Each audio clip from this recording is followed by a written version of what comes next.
Baik kawan-kawan, selamat datang balik ke Vlog LMST saya. Saya percaya ramai telah tahu cara untuk cucikan carburetor cleaner dengan menggunakan carburetor cleaner ini. Untuk sesiapa yang tidak pernah cuba, bolehlah tengok video saya. So, dalam sistem carburetor kita, dia ada satu benda panggil throttle plate.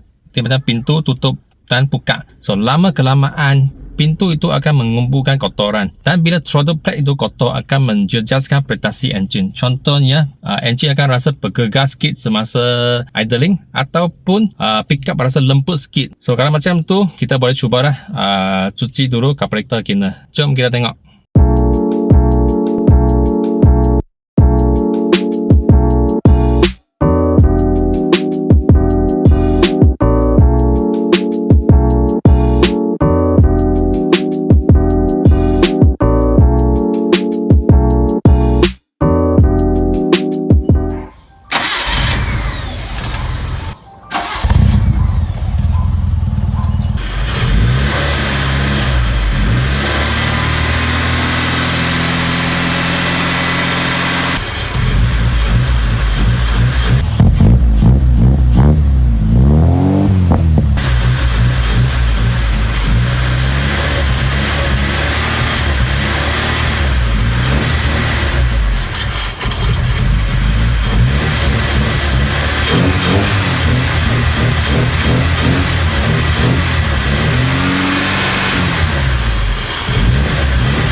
Baik, sampai sini video untuk hari ini. Jumpa lagi. Jangan lupa like and subscribe. Bye.